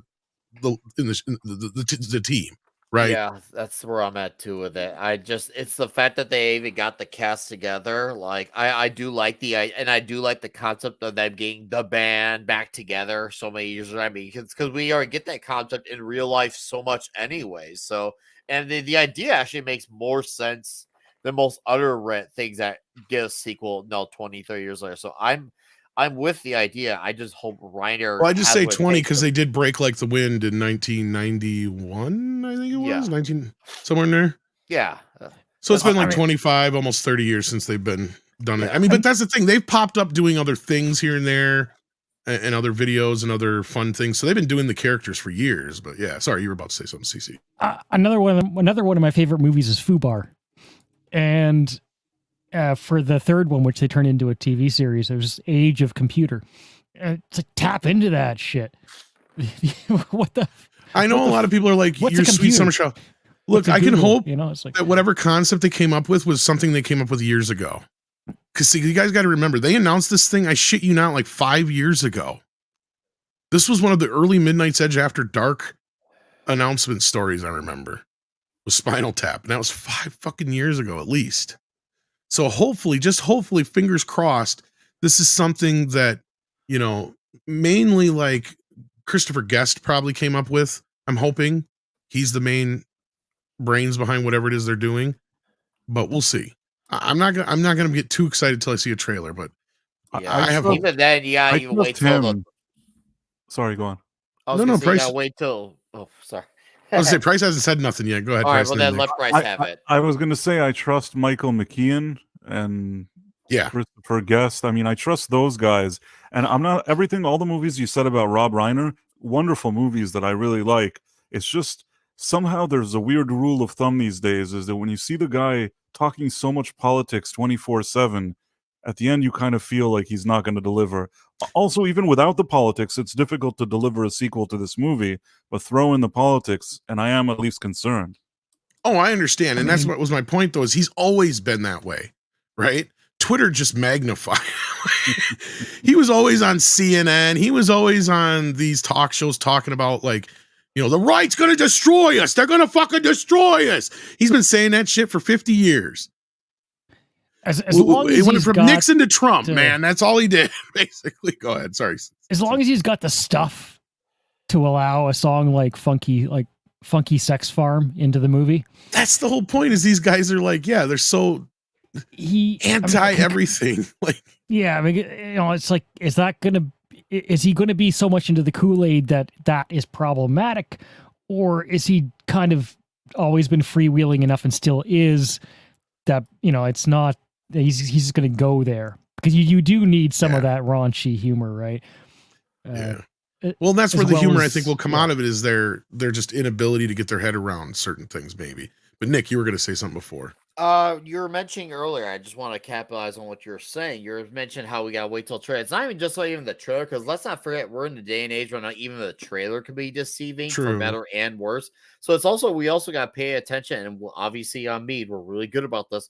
We got to see what's being said in the press, whether it's a red carpet interview, magazine interview. We got to see how are they going to lead with the promotion. Are they going to lead with the social, political stuff, or are they going to lead with the merits of the movie? That's another thing we got to be on the lookout for, because nowadays the trailer isn't the only way of having a sign. Nowadays, you also got to pay attention to what's being said. Well, literally on the lines. You can't just read between them. But nowadays, they say the quiet part lines. Like that Fallout piece that popped up earlier today, how they say it's to be loaded on activism. So we got to look for that, because and for the fans who play Fallout, I've never played it, but I can already say I already mourn for you fans. I am very disappointed in that news, but not shocked. Not surprised at all. Just very disappointed. Look, I won't be surprised if you guys are right. I just know that, like I said, from the past, he has never allowed his politics to get too involved in his films. I will give Rob Reiner that caveat for now. I don't think he's made a movie in a while. So we'll see how this pans out. But I want to have a little bit of hope, and I know it's hopium, but I love I'm with you Tap. there. It's not a difficult thing to stay out of politics on. It's old rockers, And you can even lean into some of the things, and I can see the difference between, I think Rob Reiner is, and at least he used to be able to. I don't know if he still can. He could separate himself a little bit from that and allow, because he knows what comedy is. And I'll give him that, because he grew up with it, his dad and so on like that. And of course he's going to be a lefty because he grew up in Hollywood. But again, he's never had, I'm still trying to remember any time that in any of his films where there's this massive political statement in them, and I can't think of any. Oh yeah, as long as you just leave the message out of it, you can be left about it. It's still just old rockers. I mean, you could even have one of the members of the group deciding they want to be trans or something like that. And I could see him even letting that go and having fun with that, right? There's still that possibility. You can hold certain truths and feel a certain way. That doesn't mean you can't have fun with it, right? That's the biggest problem with woke, right? A lot of us wouldn't have a problem with some of this shit if you just have a fucking sense of humor about certain things sometimes, and quit taking everything so goddamn seriously, right? That's part of the problem. That's the thing is, I think that's a universal thing. That's not a political thing at all. It's just some people can take things a little too seriously too much of the time, and it doesn't matter what side you're on. They have a lot of the current crop of writers. They have a hard time of just having a simple imagination. They don't know how to write stories outside of their own thought. They think every character must reflect them. They don't write about characters and having them have individual arc. It's all them being a reflection of their social or political, or in many cases, both of those types of thoughts. They don't have the creativity because also they are not trained to think outside the box. They're just told you got to see yourself in everything. And when that's all you're being taught and that's what's being put in front of you, whether it's in some university or in Hollywood media, that's all they're going to do because that's how they are taught. You know what I hope? I know this isn't going to make sense right away, but maybe you'll see where I'm coming from afterwards. I hope that Rob Reiner does Bill Maher's little basement podcast before he starts shooting this movie. Because I can guarantee those two are Maher's tight. a Spinal Tap. Because he's been on Real Time many times. Yeah. I have a Many feeling times, yeah. if he were to get to him, because I have a feeling that Bill's a Spinal Tap fan, if he got him in that setting when they're a little bit more casual, I bet you he would nail, because he's one of them. I'm sure he would nail to the wall with some of this woke crap. Because he's already nailed like Sean Penn Sean Penn and a couple of the other ones. He would. So I think he would with him, and he'd also probably tell him, "Don't go making Spinal Tap woke." I do agree with that. If anyone would hold him to that, it would be him. And here's the thing too, like Bill Maher has had a long vendetta against Trump. He's not like random people who just decide to hate him. He actually has a reason to hate the guy. Yeah, he actually has a reason.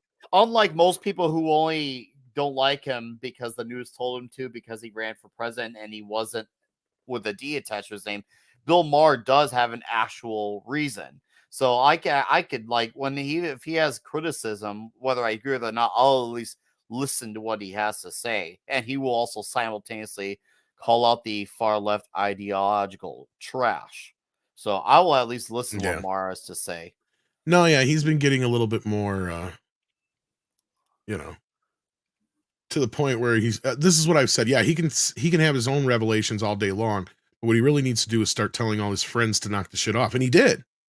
I'm not saying he was listening to me when I say he started doing that on that podcast, and I thought brilliant, because he took Sean Penn to task for some of this shit, and a couple of the other guys that have been really heavy duty into this crap.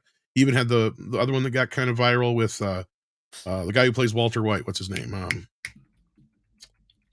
From Godzilla and Breaking Bad.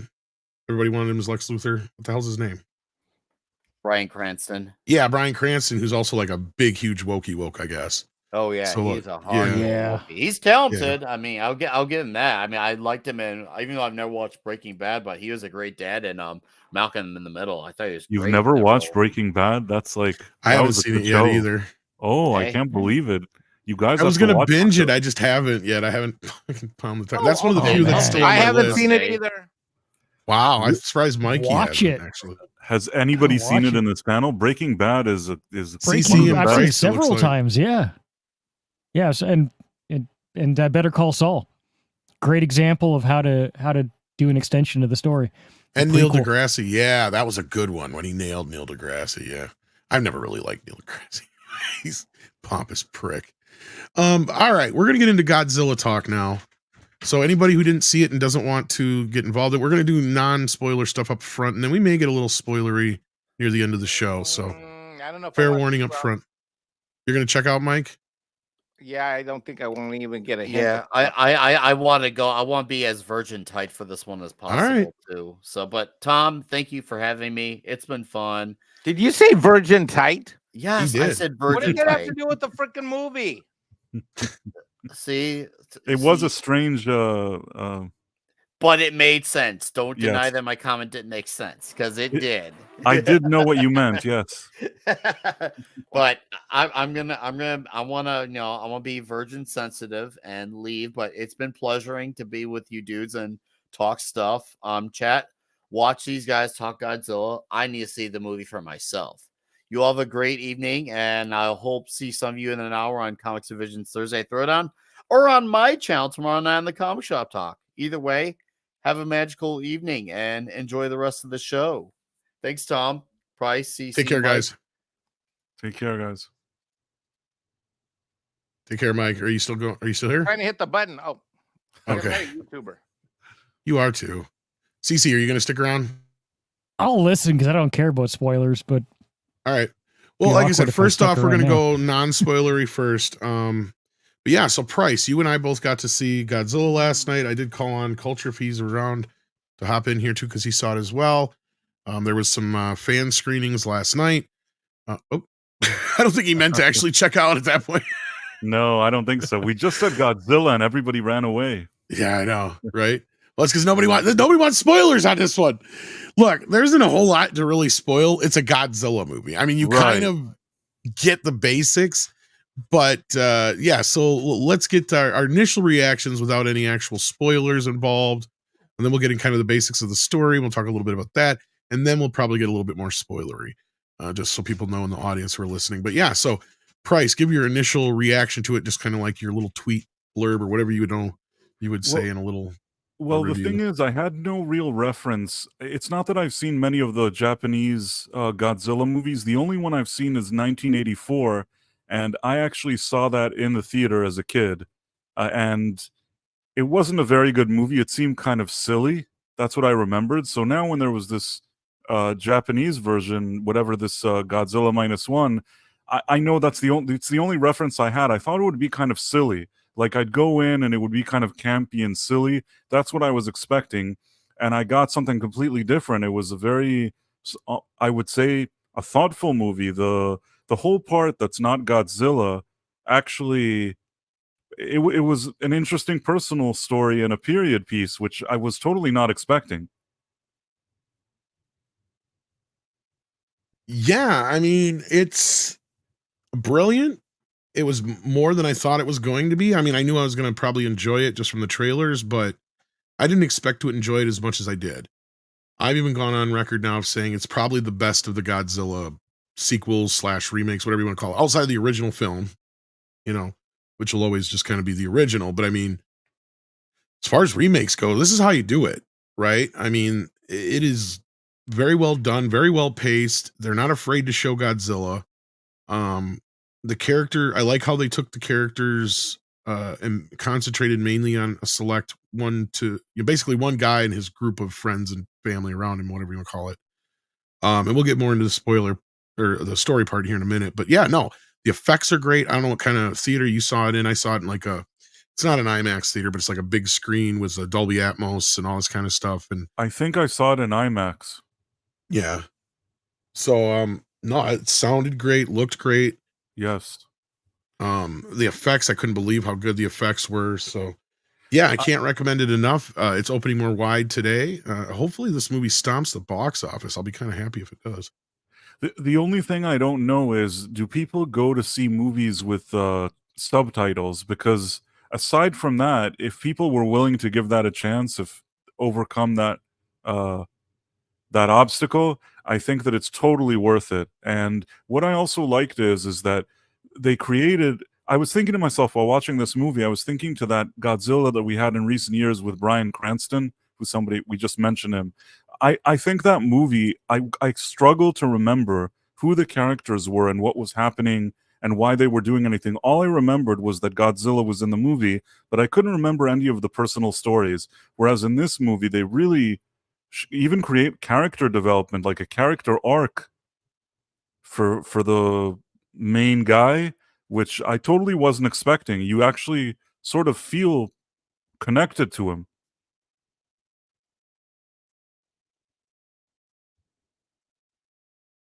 Absolutely, I agree. So yeah, let's get into the story part here. I actually missed the first like 4 or 5 minutes of the movie because they started the movie actually on time. I wasn't used to that. I was like, I kind of got in there. I'm like, okay, it's right at I got in the theater right at 5 o'clock or whatever, and I walked into the theater place at like 5:04, and the movie had already started. I'm like, crap, they didn't do any kind of previews or nothing. But like, so basically, the story takes place at the tail end of World War II. Um, and it kind of revolves around this Japanese kamikaze pilot who basically fakes motor issues to get out of a mission, and he goes to this island where all the mechanics are, and while he's there, Godzilla attacks, and that's kind of the main setup. And then comes home, and it kind of revolves around the story of just kind of how Japan is dealing with the fallout of after the war. And it kind of, there's things that happen I'm not going to get into because it's more spoiler territory. But then of course Godzilla reawakens after there's a bomb testing, and he's mutated. And yeah, you can kind of guess from there where the story goes. That's pretty much the basics. Like I said, you can't really, I mean, it's a Godzilla movie, right? I mean, that's the Right. pretty easy basic breakdown of it. But what you have here is, unlike a lot of the classic Godzilla films, where you have like a spattering of characters that the story follows, usually that kind of sync up or don't sync up once in a while. This movie's very concentrated on the one main character and all the people around him specifically. And I liked that because that helped concentrate the movie better and also gave us more room for, Godzilla stuff basically too. So I don't know if you agree with that or not, but I know you said you hadn't watched a whole lot of other Godzilla films before. I watched the more American ones, like that Bryan Cranston one. I watched the one, I think there was with Matthew Broderick. There was Godzilla versus Kong or something. All those type of movies, they felt to me like they never really tapped into they never presented a character that I could even remember. And in this case, it was the opposite. For the first maybe 40 minutes of the movie, it's almost, I dare say, like an independent movie, meaning you see this guy, his family life, what he's struggling with, and once Godzilla reappears, whenever it does, and it starts becoming more about Godzilla, you really feel like you're connected with this character, which most of these movies, whether American or the Japanese one that I've seen, have never done before, in my opinion.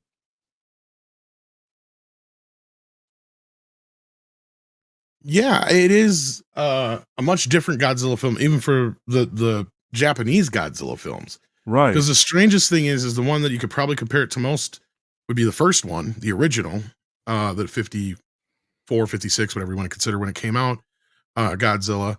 And then otherwise, it kind of has a little bit more maybe in common with Shin Godzilla, but not really. And I would actually say this is even better than Shin Godzilla, and it's better than probably any of the sequels ever. I know it's a high, tall praise and order, but it is true. It's so fucking good. I can't praise it enough, and I can't recommend it enough. So if you get a chance to go see this, especially on a big screen with really great sound, do yourself that favor. Now, again, it is subtitled, but honestly, I think a lot of people are used to that now, especially in the streaming age. Price, I don't know about you, but I've noticed a lot more people watching a lot more foreign fare. And not only that, even a lot of people, when I go over to their house or whatever, I'll notice they just have subtitles on all the time anyway. I totally. I don't know if that's a trend or what, but yes, I don't know why. Over the years, I think people put subtitles on even when they're watching Netflix. Maybe I'm not really sure why they do it, but you're absolutely right. And I think that I'm with you 100%. If I think people should give this a chance, and it didn't bother me, the subtitles. I was very into the movie. I didn't feel like it was weighing down on the movie that I had to read the subtitles. Really, really invested with what was going on there.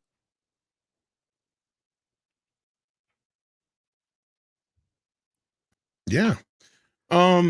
So let's kind of crank this up just a little bit. I was really hoping for Culture to get here because I didn't get to talk to him too much about it earlier. But it looks like it's just gonna be you and me. So let's get a little bit more into spoilers. So warning, guys, let me get the banner up here. Spoilers.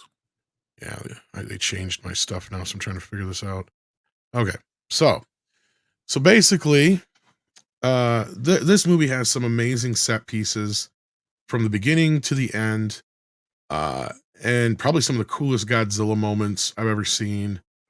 And I love kind of the whole story of this kamikaze pilot who is kind of dishonored and shamed when he gets home, and he has to deal with all this shit on a daily basis, and he's still dealing with the war himself into this, and the PTSD of not just the war, but Godzilla, right? Like, so you have to figure the fact that, first of all, he was dealing with just being in this war that everybody knew they couldn't win.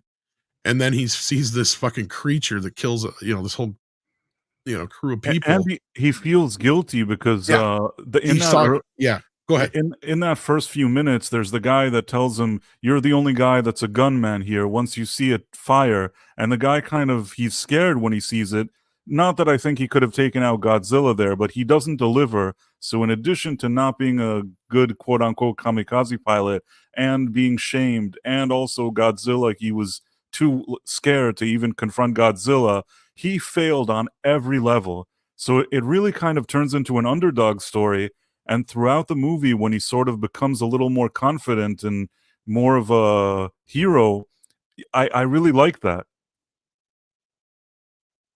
Yeah, and I mean, there's a very kind of subtle pro-life kind of thing throughout this movie between, because right away in the film, not right away in the film, but after he gets back a little bit, he's in the market and this girl is being chased by some merchants, and because she clearly either stole something or whatever, and she hands him this baby and runs off.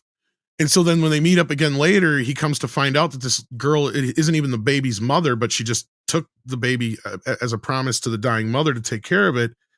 And she just kind of plops into this guy's house, what's left of it, and makes herself at home. And so it kind of just becomes this makeshift family for the next couple of years as they kind of rebuild and they kind of make this pact to raise this child together, even though they're not in any kind of relationship. And as we come to find out, it's just because of his shame and the stuff that he's dealing with that he doesn't want to, be with her, which is kind of heartbreaking. But it's, it's a very kind of, especially, I love how the movie takes a lot of these things that were happening at the time in that culture, in that society, and how basically the men were, it was all about honor, but also they were kind of expendable, right? Right. And I love how then you get to the second half of the film and it's all about this whole idea of we need to survive no matter what. And I love even that rousing speech that's, where they're talking about, like, let's try not to lose any life. And then you have the whole thing with the kamikaze pilot, engineer guy or whatever you call it, mechanic, and their little thing together that comes full circle from the beginning. It's such a brilliant the way it's all done. And that's just all the character stuff we're talking about. We haven't even talked about the monster. Right? But this is why I like it so much, that it took itself seriously. It's nice to look at the monsters, and if you just like to look at monsters, there's something to enjoy in this movie. But I think that a good movie manages to create real character work and bring in the monsters. So there's something at stakes. The stakes are high. By the time all of this stuff happens, you really are emotionally involved in it in a way that I don't think I've ever been involved in a Godzilla movie. Right. Well, and this is why I say, and you're 100% right, Price, and that's a big thing that I know a lot of people don't like it when I say this, but in the US, especially, Kong is king. Box office wise, no matter how you cut it, you can go through, even though Godzilla's had many, many, many, many, many, many, many more movies.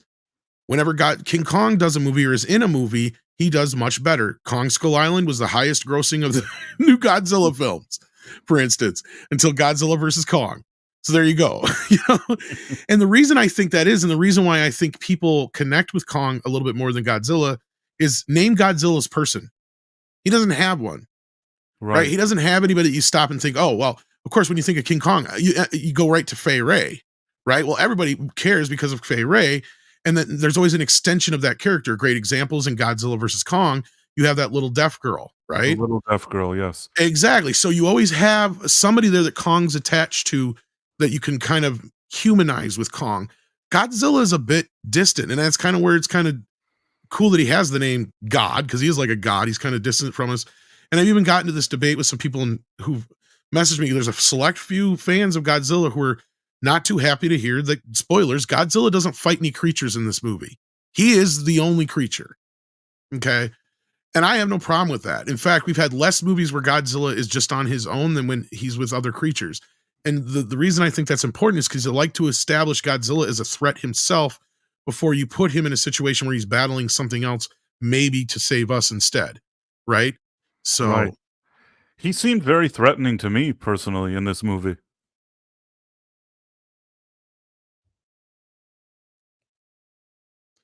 Tom? Yeah, I'm here. No, I'm saying that I didn't need to see him with other creatures or anything. All I needed was what they did in this movie, and I think they did it well. And one thing I was thinking to myself throughout the past several years, when people like us have been called ists and phobes, when we don't like this, we don't like that, and people are like, you don't like diversity, you don't like this, you don't like that. This movie has an all-Asian cast talking in Japanese about an experience about how they felt after a war, which basically they're not on our side even historically. And I still watched this movie and really felt a connection. It was educational sort of to see how they felt after the war, and to get this kind of perspective from a Godzilla movie, which also has Godzilla in it and is pretty awesome. It's a very unexpected experience. I totally wasn't expecting it. Yeah, it was much better than I was expecting it to be. So, yeah. So with that, let's kind of wrap this up, I guess. There isn't too much more I can say on that, actually. Jason Webster sends an Australian $5, says, I'm glad you loved Godzilla -1. Tom, I'm seeing it today. A copy of Amazing Score by Noiki Sato is available through Apple Music. Yep, I picked it up last night from Amazon to play on MEAD Radio, and it sounds amazing. It's a nice score was blend of good. it's classic score mixed with some, newer elements to it, but it sounds like a Godzilla score. Totally.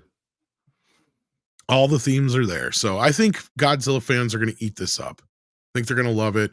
I even think non-fans, here's the best part, is this is not a Godzilla movie where you have to be completely, like as Price said, you have to have seen all the Godzilla movies before. There isn't a bunch of Easter eggs in here to really kind of, have to look for and enjoy the film with. So, I mean, yeah, it is good. I even think that, I don't know if you got this vibe, but I think the writer-director really loved Jaws.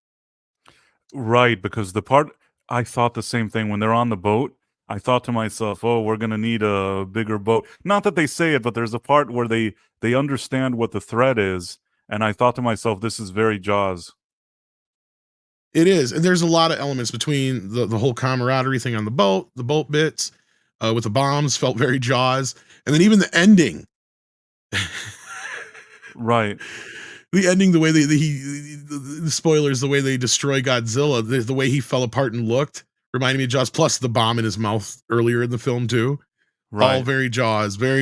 And just the way he loved to have him come up underneath like Jaws. So like what I'm saying is this guy was clearly just a fan of big monster movies, right? So, and it shows, but he can tell a good story, right? Because we barely talked about any monster parts, but they do not use Godzilla sparingly in this film. He is all throughout.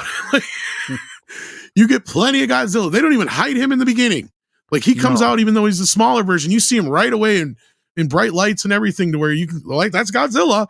There's no mistake in that. And then when he comes back again, it's like 20 minutes after that, if that. And I think that's the longest wait probably between Godzilla bits. Because then from there on, he's like attacking Tokyo and that other town and shit like that. So it's like, and they're battling him out at sea. And that's the other thing I got the Jaws vibe from, is this, let's take him out to sea and fight him there kind of thing.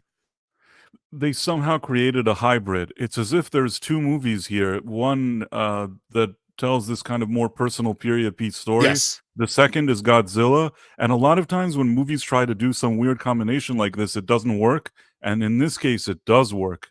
Which, what's funny is if you took all the Godzilla stuff out of this movie, it would probably be an Oscar-winning film next year. Right. I actually thought about this. That's why I was telling you that there were parts that there about a story about a guy coming back from war who should have died, and he makes this like new surrogate family and helps rebuild the community. when he's like in that kind of hut with that lady and the baby, and they're sort of just trying to make things work. I thought to myself, this really feels like and I mean in the best possible way, like a small indie movie focusing on this kind of personal story. And to then the next scene, like you said, you suddenly see Godzilla. I never would have thought this would have worked, really. And the other thing I like is the undertone about men being men, the importance of having fathers. Yes. And these are not, these are things that we wouldn't have in a Hollywood movie now, right? Because that's kind of the whole character arc of the main character is he wants to be a good husband. He wants to be a good dad to this kid, but he doesn't feel worthy of it. Right. And so this whole journey is him getting to that point. And it's very well done. And like I said, you took the Godzilla stuff on it. This is the kind of stuff that the Oscars eat up. Right. Sure. And it would be an entertaining movie, or not entertaining, but it'd be a touching, type drama without all that other stuff. But it works on that level because you have this existential threat already. And that's part of the charm of the film. Right. And this is what makes it different than the other movies. And that's probably the one thing we can touch on before we do go, is that when you get to the end of the movie, when they decide we got to do something about this, obviously, because they can't let it go, they have no help. Right. They've pretty much flat out said, we're cut off from the rest of the world right now because of, if the US sends us any help, then Russia's going to take that as an act of war. And, they're kind of cut off and they don't have any supplies themselves. Right. Like they are devastated right now. So these guys, and then that's where the fitting title comes in. And so I love this ragtag idea that they're going to go out, and they even say it themselves. We're going out with 4 unarmed fucking ships, and we're going to try and take out this fucking dinosaur. Like, what the fuck? Are we insane? And not only that, I love the part where it kind of comes to that point where, they really talk about the politics of the day And this is where you can do stories about politics and certain things, and they talk about the negativity and the effect it had on these people, the way that the war was handled by Japan, right? And the fact that this is in a movie. I'm sure there's been other movies that have touched on this before. No, but it's written well. It's not Yeah. written as if you're sometimes in these more American movies, if they had to do something like this with Godzilla, it would be like the dumbest kind of one sentence explanation. Nobody would go into the kind of nuance of storytelling, like what you were just saying, that they're talking about how it impacted them. That's why I was even using the word educational, because I hadn't really thought about stuff like this before. Yeah, it's some of the more nuanced things about, after the war, like how the men who came back would have been treated, how they felt themselves, and then you come to learn about how the government had fucked up. They even throw it. There's a lot of things I didn't know that they kind of throw in here that I'm sure are probably accurate. I mean, that's the other thing, is that the attention to detail. I mean, obviously I wasn't alive then, but just from my memory from movies of that period and period pieces we've seen in the past and what I do know of history, it seems like they went to great pains to make sure that it looked and felt authentic of the period. And there's some scenes where I just it almost feels like this was shot in the 1940s. I agree. Right? Like, it is just so well done, and the effects are amazing. Like, I cannot express that enough, because I'm somebody who hates CGI, and I can pick it out like a sore thumb. There are at least a handful or more shots in this movie that I could not tell you were CGI or not. Like, I was almost swearing that they were literally dragging along a real big Godzilla head when he was following that boat in the first Jaws scene. Exactly. I'm like, that can't be a fucking CGI. That's got to be a real head. It looks too real, interacting with the water and everything. And that's one of the toughest things to get with CGI is water, right? Like, you can see it right away. But it did such a great job, and it looks like he's there, and he's sitting there chomping at him, trying to get a little closer. And it's like, and it's just, I don't know how they did it. It looks great. I agree. Who made their effects for them? I don't know, but they only spent somewhere between $15 and $30 million is the report. So again, I don't know how well they pay their people over there either, though. That's the thing. I can imagine they don't pay them very well. But it's like, I will say that in many ways, this movie puts to shame a lot of what we see in Hollywood. Yes. You have screenwriting that I don't see. I couldn't imagine an American team putting this movie together, even if they wanted to. No, this totally blows anything effects wise that I've seen out of US films probably since the Planet of the Apes films. Is the last time I can remember seeing something recent years that had that mind-blowing of special effects with CGI, to where I was like, it tricked my eye a few times, because I'm pretty good. And I've said this before, but Gary Tunnicliffe, the special effects artist, him and I kind of got in a squabble once, because I'm like, I can tell. He's like, even still images. I'm like, yes. He's like, all right, I'm going to test you. And he sent me like 2 or 3 images in an email, and he quit after that. So my only guess is that I kept getting him right, so he just gave up, because he never said anything about it afterwards. So you ruined him. There's little telltale signs that if you know what to look for, it's real easy, and some things just stick out like a sore thumb. And in this movie, that's where I give him complete credit, and I almost wanted to clap at the end of the movie, because you've got Godzilla in broad fucking daylight in the water, waist deep, and he looks like he is there. Not only that, the ships and everything that's surrounding, like, it looks real. Like, it tricked me enough to where I was like, God damn.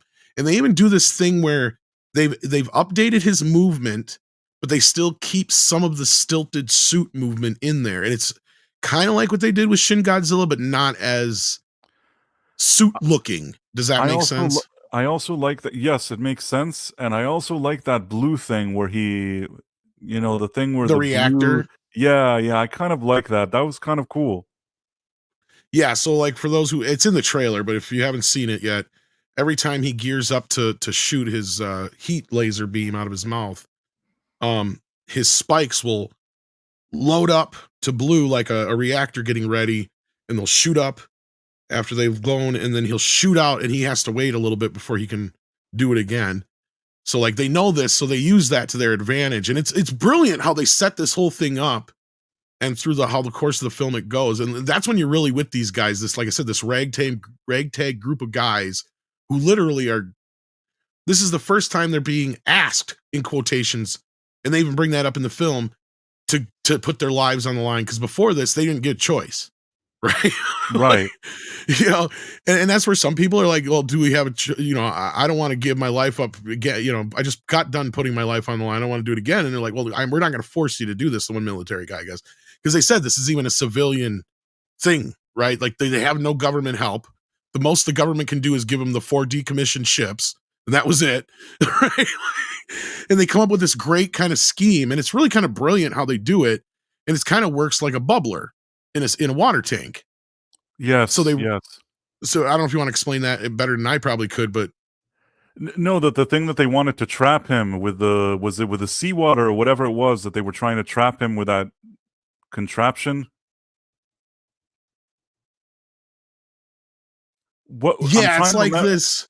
What it is it's was it Freon or what was the other? I can't remember what gas it used. What they do that is they had the 4 boats, and they had cables attached to each boat, and on the cables were these little launchers that had that would shoot out this like Freon air bubbles, and what it would do is submerge him quickly, so quickly that theoretically his body wouldn't be able to maintain the shift, being the size that he is, in the amount of pressure, the water pressure, and then they would send him flying back up, or maybe that's where the Freon came in. So the first it was the oxygen pulled him down, and then they turned on the Freon shot him back up at an excessive speed, so that they think that his CO2 to the bottom. Thank you guys, that's what it was. So that his body wouldn't be able to, because that's the thing they show early on that we didn't even cover, is that he regenerates super fast, right? So this is a different, this is the one new thing I think they kind of added to Godzilla, is that I don't recall ever being a part of the character before, is because when he bites down on one of the water mines and blows like half of his fucking face off, so you think he's dead, but then then all of a sudden he starts regenerating, and they're like, oh shit. Yeah, that was crazy. As for what you just said with the sinking, I remember that scientist with the glasses showing how it's all going to work, but when they talked about it, I felt like I needed an additional explanation scientifically as to how it would work, and the next scene just came, so I'm just like, I trust this scientist that he's going to do what he just said. I think they did a good enough job. I was just getting it flipped around, but like, so yeah. And then the other part of it they had was also the raft bit too. So then on the way back up though, about 800 or so, like, what is it? I can't remember, meters or whatever it is, that he's still down. He gets stuck because he chewed through the wire or whatever it was. Right. So he's not, that didn't even have barely that much of an effect on him. So yeah. So then there's more to it, but I don't even want to spoil it anymore for anybody who hasn't happened to see it yet. There's still some good stuff for you guys to see. But I mean, even the end was kind of like, because at first I was kind of mad with what they did with the female lead.